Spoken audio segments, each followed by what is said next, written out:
We have some terrible breaking news coming. We have some really big news tonight, and we have another terrible breaking news up. We have some scary. Because he promised while he was campaigning like a million times that when he got into office, he was going to bring down prices, bring down grocery prices. The inflation has been high ever since COVID, and he promised he would bring that down. But it's obvious to me now that that was not true. Egg prices have skyrocketed. The bird flu is killing all the birds, and he doesn't seem to be doing anything about that. He's stopping disease communications from the disease centers in America, pulled us out of the WHO. Like, how does that help anything? And yeah, all he's been doing is taking away rights and freedoms, or trying to. He's not doing anything about the economy. So yeah, we totally regret our vote at this point. We've had a really tough time. The family matter and the truth for the matter. Here was God's plan to show y'all the liar. We're not strategizing. Well, we're strategizing. We're just not strategizing with you. And we're not explaining for the millionth time anything. And we're absolutely not going to fix it for you. It's so simple. We've just decided together and all at once that we're not going to be bashing our beautiful heads against brick walls like we've been doing for decades, trying to guide people out of their own determined madness. And hey, it's been real. It's been a long time between us, but we're done. In just a moment of candor and again in courtesy, our feelings are hurt. Election was deeply, deeply, deeply insulting to us.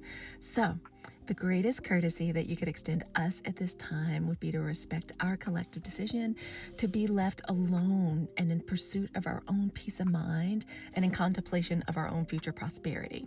So what does that mean for you? That means no more, just one more conversation. That means no more trying to appeal to what you think our moral compass is. It means no more guilt tripping, no more gaslighting. And it means no more talking down to and trying to rationally explain why we need to all be on the same side right now. Hey, courteously, respectfully, we're gonna be over here. We're gonna be healing, we're gonna be thriving, we're gonna be minding our own business, and hey, spring is coming. We're gonna be watering our own. This is Black History Month, in case y'all didn't know. I love being black, I love being black, I love being black, I love being black, I love being... Happy Friday, YouTube. So I wanted to make this video because yesterday I was in my comments and I had a video with Michael Steele, and Michael Steele was basically saying that people need to get some fire under their butt because of what's going on in this administration, what's going on with the DOGE department, the Department of Government Efficiency. And he was basically kind of telling people like they need to, like, you know, start to make noise and, you know, march and advocate and protest or whatever, just kind of get some fire under their butt because of everything that was happening. So my take is, it was then and it still is that I'm resting. Now, I will, of course, always educate myself, be informed, know what's going on. I'm going to bring to this channel my perspectives, what I've learned, what I've educated myself on, but I am not going to be yelling and kicking and screaming for 4 years. I'm not going to do that. And so in my comments, people were saying, well, you're misguided or you're ignorant or whatever the case, because you know YouTube. So it comes with it. I genuinely do not care. But this is my take. 92% of black women and 80% of black men voted for Kamala Harris. There are people in this country that voted for Donald Trump knowing how harmful, antagonistic, disrespectful, and demoralizing he was going to be to some people. They knew full well that that was going to happen because it happened in his first administration, and they voted for him anyway. Because people have this thing, well, Kamala wasn't the most articulate. Donald Trump was on the other side talking about people eating dogs and cats. Well, Kamala is not really black. Donald Trump told black legislators to go back to where they come from. Well, the price of eggs. The price of eggs has gone up. I can literally do this with almost every topic. What people were saying, the reason they didn't vote for Kamala Harris, I know the real reason, but they were saying they didn't vote for Kamala Harris because of these reasons. And then I can give you a counterpoint to what was going on the other side that was more horrific and scary and detrimental to this democracy, but people still voted the way that they wanted to vote, and I'm going to respect their decision. So now, the amount of gaslighting and traumatizing that this country insists on doing to black people is disturbing. Now that we've been voted against, Now that our candidate didn't get in because of the color of her skin and because she has a uterus, let's keep it real. Now that that happened and black women are saying we want to rest because we did our part, now we have people being antagonistic and disrespectful towards us. Because this is their take. And I'm going to get to this point later, but this is their take. We all need to come together. We all need to come together now. Now that you couldn't bring yourself to vote for the black woman because of the color of her skin or because she's a woman, whatever the case, because you couldn't possibly think that Donald Trump, the convicted felon, was going to be better. But I know why you voted for him. You know why you voted for him. And so I'm going to respect your decision. And for people who says that, oh, even people who voted for Donald Trump they didn't vote for this. Yes, they did. Elections have consequences. They voted for him thinking that what's happening to them now was going to happen to black people. So now that it's happening to everybody, we all got to come together and kumbaya. No. And this is what this sounds like to me. Yes, we're going to pay. Black women are the most educated subgroup in this country. They get paid the least. So yeah, we're going to pay you the least. We're going to poorly educate your children. We're going to underfund your communities. We're going to kill your men on camera. And then when we need you to fight, we need you on the front lines. Because we need you to march, to protest, to advocate. We need you out there when the police come to pepper spray and shoot rubber bullets and be thrown to the ground and go to jail. Because this country likes to sacrifice black bodies, not this one. You guys made your choice, and I'm going to respect your decision. For the next 4 years, I'm going to trust God. I'm going to educate myself. I'm going to be informed, but I'm going to do more massages, spas, pedicures, manicures. I'm going to pray more. I'm going to hug black women more. I'm going to hug black men more.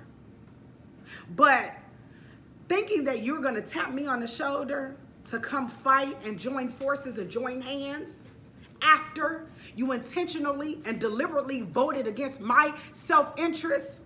No.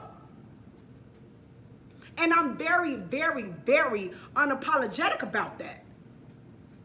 So for people, oh, you don't know what's going to happen. You don't know the repercussions. I am full aware of the repercussion and what's going to happen. That's the reason I voted for Kamala Harris. So, no. It's too much traumatizing and gaslighting for me. It's way too much. Because people made every excuse in the book why they couldn't pull that lever for Kamala Harris. And now that everybody is being negatively affected, now everybody want to join hands and kumbaya, and we got to come together. Like I said before, this country insists on traumatizing and gaslighting black people. So, I had a clip in one of my other videos, and there was a woman who happened to be white, and she said, she was talking about the farmers. She said, don't feel sorry for the farmers. They voted for Donald Trump because they voted for what's happening to them to happen to other people. These people were well aware of what this man was talking about, what this man was planning on doing, but they just thought he was going to do it to other people, to people who look like me. That's what happened. And now that it's happening to them, go get the black people, put them on the front line. We need them to fight.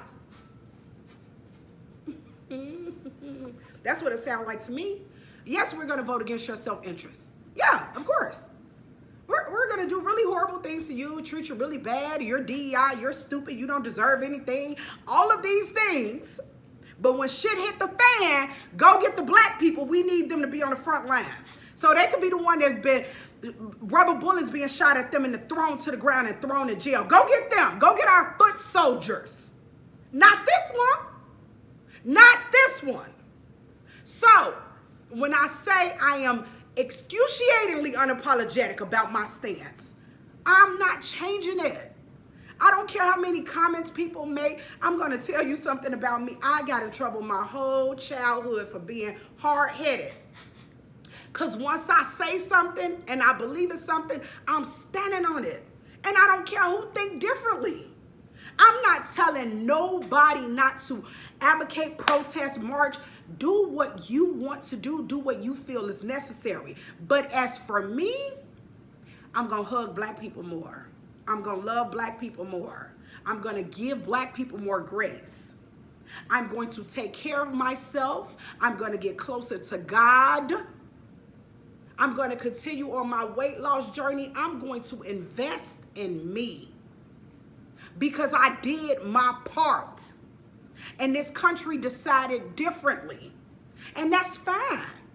Because now everybody, we all have to endure what you did.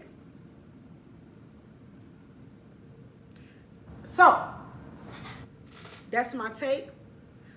I had to get that off my chest. It is Friday. I'm going to enjoy my day thoroughly. I'm going to go to work.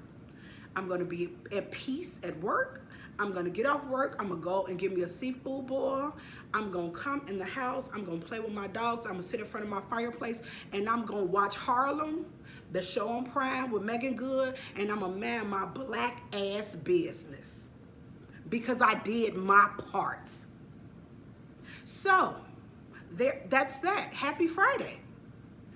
For people in my comments telling me how Miss got it, sweetheart, I'm better at, see, because I'm working on my humility, because I was about to go into my spiel.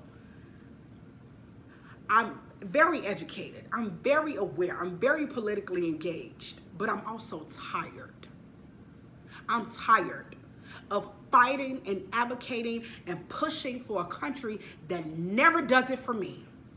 So I said what I said, and that's all that's going to be said. Have a great day.